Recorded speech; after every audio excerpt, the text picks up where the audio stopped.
നമസ്കാരം.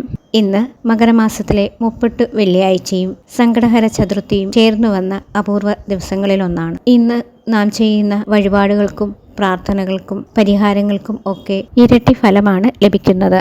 അതായത് പ്രാർത്ഥിക്കുന്നവരുടെ എല്ലാവരുടെയും സങ്കടങ്ങളും വിഘ്നങ്ങളും അകറ്റി ആഗ്രഹങ്ങൾ സഫലമാക്കി തരുന്ന വിഘ്നേശ്വരനെ ഭജിക്കുവാൻ പറ്റിയ അപൂർവങ്ങളിൽ അപൂർവമായ ദിവസമാണ് സങ്കടഹര ചതുർത്ഥി. എല്ലാ മാസവും 2 ചതുർത്ഥി തിഥികളാണ് വരുന്നത്. അതിൽ അമാവാസി കഴിഞ്ഞു വരുന്ന 4-ാം നാൾ വരുന്ന ചതുർത്ഥി തിഥിയെ വിനായക ചതുർത്ഥിയായും പൗർണമി കഴിഞ്ഞു വരുന്ന 4-ാം നാൾ വരുന്ന തിഥിയെ ഗണേശ സങ്കടഹര ചതുർത്ഥിയായും പറയപ്പെടുന്നു. പെട്ടെന്ന് പ്രസാദിക്കുന്ന ഭഗവാനാണ് വിഘ്നവിനായകൻ. വിഘ്നങ്ങളും അതിവേഗം നമ്മിൽ നിന്ന് അകറ്റിത്തരുന്നതാണ് ശ്രീ മഹാഗണപതി. എല്ലാ ദിവസങ്ങളും ഗണപതി ഭഗവാനെ ഭജിക്കുവാൻ വിശേഷപ്പെട്ട ദിവസങ്ങളാണെങ്കിലും വെള്ളിയാഴ്ചയും മാസത്തിൽ വരുന്ന 2 ചതുർത്ഥി തിഥികളും വിശേഷം തന്നെയാണ്. സങ്കടഹര ചതുർത്ഥിയിൽ ക്ഷേത്രദർശനം അതിവിശിഷ്ടമാണ്. അതിൽ തന്നെ അരശുമരത്തിന്റെ കീഴിൽ പ്രതിഷ്ഠയുള്ള ഗണപതി ക്ഷേത്രങ്ങളിൽ ദർശനം നടത്തുകയും അരശു ചുറ്റി 21 പ്രദക്ഷിണം നടത്തി ഭജിക്കുകയാണെങ്കിൽ ക്ഷിപ്ര ഫലസിദ്ധിക്ക് വളരെ നല്ലതാണ്. അതുപോലെ തന്നെ ശിവൻ പ്രധാനമായ പ്രതിഷ്ഠയുള്ള ക്ഷേത്രങ്ങളിലെ ഗണപതി ഭഗവാനെ ഭജിക്കുന്നതും ഇതുപോലെ തന്നെ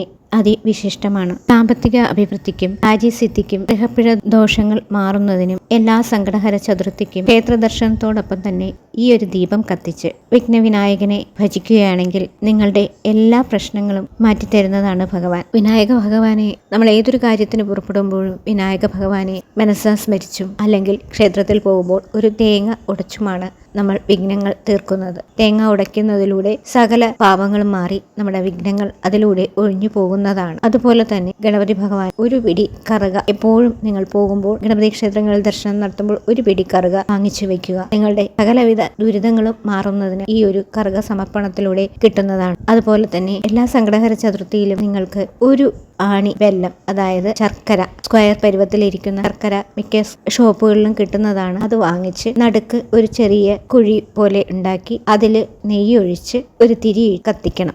2 കഷ്ണം ശർക്കര എടുത്തിട്ട് വേണം ഈ ഒരു ദീപം കത്തിക്കാനായിട്ട്. അതിൽ മഞ്ഞളും കുങ്കുമവും പൊട്ട് തൊടിയിച്ചിട്ട് അതിലാണ് ഇതുപോലെ തിരിയിട്ട് കത്തിക്കേണ്ടത്. ഇങ്ങനെ കത്തിച്ചു വെച്ചതിന് ശേഷം ഗണപതി ഭഗവാന് നിങ്ങളാൽ കഴിയുന്ന നിവേദ്യങ്ങൾ സമർപ്പിക്കാവുന്നതാണ്. അതിപ്പോൾ ഒരു പഴമായാലും കുഴപ്പമൊന്നുമില്ല, ഭഗവാന് സമർപ്പിക്കാവുന്നതാണ്. ഈ ഒരു ശർക്കര ദീപം കത്തിക്കുന്നതിലൂടെ നിങ്ങളുടെ ജീവിതത്തിലെ സകലവിധ സാമ്പത്തിക തടസ്സങ്ങളും മാറിക്കിട്ടുന്നതാണ്. ഒട്ടുമിക്ക കുടുംബങ്ങളിലും സാമ്പത്തിക ബുദ്ധിമുട്ട് ഏർപ്പെടുമ്പോഴാണ് ആ കുടുംബങ്ങളിൽ കലഹങ്ങൾ വർദ്ധിക്കുന്നത്. അപ്പോൾ സാമ്പത്തിക ഭദ്രത വന്നു കഴിഞ്ഞാൽ കുടുംബങ്ങളിലെ കലഹങ്ങൾ ഒരുവിധം ഒഴിവായി കിട്ടാൻ ഈ ദീപം കത്തിക്കുന്നതിലൂടെ സാമ്പത്തിക ഭദ്രത വരുന്നതിനോടൊപ്പം കുടുംബ ഐശ്വര്യവും ഉണ്ടാവുന്നതാണ്. എല്ലാവരും വിശ്വാസത്തോടും കൂടിയും പ്രാർത്ഥനയോടും കൂടിയും ഈ ദീപ വഴിപാട് ചെയ്തു നോക്കൂ. നിങ്ങളുടെ പരിശ്രമം കൂടിയാകുമ്പോൾ അതിന് 100% ഫലം ലഭിക്കുന്നതാണ്. എല്ലാവർക്കും വിഘ്നേശ്വരന്റെ അനുഗ്രഹം ഉണ്ടാവട്ടെ എന്ന് പ്രാർത്ഥിച്ചുകൊണ്ട്